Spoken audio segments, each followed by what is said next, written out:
से गुजारिश करते हैं कि इस चैनल को आप जरूर सब्सक्राइब करें और अपने फ्रेंड्स के साथ इन वीडियोस को जरूर शेयर करें ताकि अहले बैत का पैगाम ज्यादा से ज्यादा जवानों तक। अब अल्लाह ने आंखें दी, आंखों पर कंट्रोल करना है। सबसे मुश्किल तरीन मंजिल इन दो चीज़ों की, आंख और ज़बान। ये फितने, ये मसाइल, ये झगड़े आंख और ज़बान की वजह से होते हैं। मौला फरमाते आंख तुम्हारे वजूद में हिर्स पैदा करती है। मोमिन ने बहुत बड़ी गाड़ी देखी, हाँ, गाड़ी का फोटो गया आपकी फिक्र में। अब मैं अक्ल की बात नहीं कर रहा क्योंकि अक्ल आखिरी मंजिल है, फिक्र में गया। फिक्र ने आपके अंदर वहम पैदा किया और वसवसे पैदा किए कि मुझे भी ये गाड़ी लेनी है। अब फरमा ये जवान दिन रात मेहनत करता है एक बड़ी गाड़ी लेने के पीछे और अपनी पूरी जिंदगी एक लोहे का टुकड़ा जमा करने में गुजार देता है। हाँ? किसी अमीर ने ताना दिया, किसी अमीर से शादी करनी है, ये पूरी जिंदगी कोशिश करता है उस अमीर के पीछे चला जाए क्योंकि हिर्स पैदा हुआ। अब उसको हासिल करने के लिए इसे कत्ल भी करना है तो करेगा, इसे चोरी भी करनी है करेगा, ये अल्लाह की मुखालिफत भी करने करेगा। इब्न मुलजिम नमाज की हालत में है, इसके ऊपर अक्ल की हुकूमत नहीं थी, वहम और फिक्र की हुकूमत थी। जैसे कुतामा के हुस्न को देखा किससे? आंखों से। आंख ने फोटो भेजा, अगर उसी वक्त अपनी आंखों को नामहरम पे बंद करता कभी वसवसा ना होता। अगर वहीं पे अपनी आंखों को बंद कर लेता तो फौरन वसवसा पैदा हुआ। तो कुतामा से कहा मैं तुमसे शादी करना चाहता हूँ, कहा मेरा हक महर बहुत बड़ा है, कहा जो होगा दूंगा, क्योंकि ये हासिल करना चाहता, हिर्स पैदा हुआ। कहा जो होगा दूंगा, कहा मेरा हक महर यह है कि अपनी तलवार को अली के खून से रंगीन करो। और वो किया, अपनी तलवार को रंगीन किया। हुसैन का गला काटो तो रेक हुकूमत मिलेगी, गला काटा।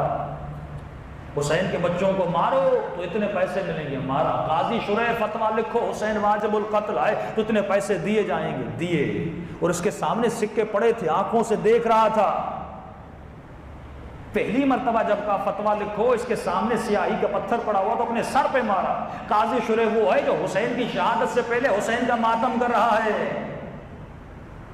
उनको इसका मिजाज पता था और कमजोरी पता थी, उन्होंने पैसों की थैली रख दी। पर मैं पूरी रात काजी शुरे देखता रहा और कह कर गए थे अगर तू नहीं लिखेगा हम किसी और से फतवा लिखा लेंगे। अब काजी शुरे देखता रहा, अरे मैं नहीं लिखूंगा, हुसैन को तो वैसे भी शहीद होना है, लेकिन मैं पैसों से महरूम हो जाऊंगा। यानी जब तक अपनी आंखों को माल दुनिया पे बंद न किया, इंपोर्ट करता रहा, इंपोर्ट करता रहा। निजासत है ना ये, आप मादियत को इंपोर्ट अपने जहन में डाल क्यों रहे हो? माल की मोहब्बत डाल क्यों रहे हो? पैसों को देख क्यों रहे हो? अगर कोई लालच दे रहा है तो फौरन निगाहों को हटा दो, का नहीं देखना। एक खातून हसीन गुजर रही है और आपको पता है मेरी कमजोरी शहवत और हुस्न है, देख क्यों रहे हो? देखोगे इंपोर्ट करोगे, इंपोर्ट करोगे वसवसा पैदा होगा, वसवसा पैदा होगा एक्शन में जाओगे, जब एक्शन में जाओगे अली के दर से दूर हो जाओगे। क्यों मीर दामाद ने, वाकयात लंबे लंबे आए, रजब अली खयात ने कैसे खुद को बचाया और जैसे बचाया अल्लाह ने बातिन की आंख खोल दी। सैयद मीर दामाद बहुत अजीम शख्सियत हैं, बादशाह, वक्त के बादशाह की बेटी इनके हुजरे में आई। का आधी रात का वक्त एक खातून ने दरवाजा खटखटाया। इनके हुजरे तालिब इल्मों के मदरसे होते थे, हुजरे होते थे। अब मदरसे का दरवाजा खुला रहता था, आना जाना होता था। अब एक इत्तफाक हुआ, ये बादशाह की बेटी जंगल में गई, वहाँ पे गुम हो गई और सिपाहियों से दूर हो गई। तो रास्ता ढूंढते ढूंढते आधी रात को शहर में पहुंची। जब शहर में पहुंची तो जहाँ गई रास्ता बंद था। तो उसने देखा एक मदरसा खुला हुआ है, तो कहीं कि रात यहाँ पे गुजार के सुबह अपने पूछूंगी कि फलां जगह कहाँ पे, तो मैं पहुँच जाऊँगी। अब बादशाह की बेटी घमंडी, मुतकब्बिर, नाज और प्यार में पली बड़ी, तो उसने दरवाज़ा खटखटाया। सैयद मीर दामाद, नौजवान सैयद, इसने दरवाज़ा खोला। जैसे दरवाज़ा खोला, एक खूबसूरत खातून, हसीन खातून, बादशाह की बेटी। तो उन्होंने कहा कि मेरी इज़्ज़त को ख़तरा है, मैं आपके कमरे में आना चाहती हूँ। और सैयद ने अभी बोला भी नहीं कि आओ कि नहीं, फ़ौरन आके कमरे में बैठ गई। अब बादशाह की बेटी किसी से डरती तो नहीं थी, किसको मजाल उसको रोके। आप कहते जैसे आई मेरे कमरे में सो गई। अब सो गई, सोने के बाद अब ज़ाहिर है जब एक हराम सामने हो وہ چیز امپورٹ ہو رہی نا آپ کے ذہن میں، تصویر تو امپورٹ ہو رہی ہے کہ جیسے تصویر سید امیر داماد کہتے ہیں جیسے ذہن میں گئی، شیطان نے وسوسہ کیا، گناہ کی دعوت دی. اب کہتا ہے میری پوری رات ایسے گزری جیسے انسان کسی آگ کے بندھن میں بندھا ہوا ہو. تو سید امیر داماد پرانا زمانہ تھا، کہتے دیا چل رہا تھا، کشے سے شیطان حملہ کرتا تھا، یہ ایک انگلی آگ میں ڈالتا تھا. ایک طرف جذبات، اب جیسے انگلی جلتی تھی پھر سید کے جذبات گر جاتے تھے.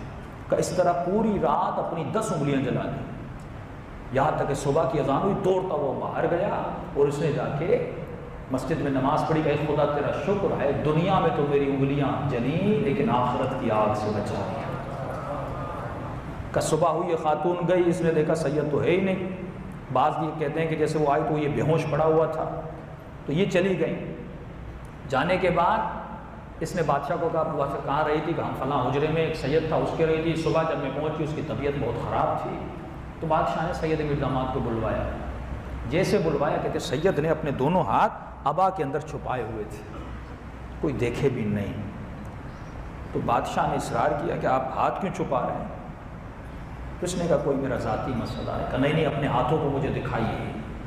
تو بادشاہ کا حکم تھا، انہوں نے ہاتھ دکھائے تو کہا ساری انگلیاں جلی ہوئی ہیں. تو سید امیر داماد سے پوچھا، اے سید تو نے انگلیاں کیوں جلائیں؟ تو سید نے پورا واقعہ بتایا اور آخر میں رونے لگے. کہ رو کیوں رہے ہو؟ کہ تمہیں پتہ ہے میں انگلیاں کیوں جلا رہا تھا؟ یہ سوچ کے جلا رہا تھا کہ ایک تو سید ہوں اور کل جب قیامت کے دن اٹھوں گا اور اگر میں نے گناہ کیا تو اپنی اماں سیدہ فاطمہ کو کیا منہ دکھاؤں گا.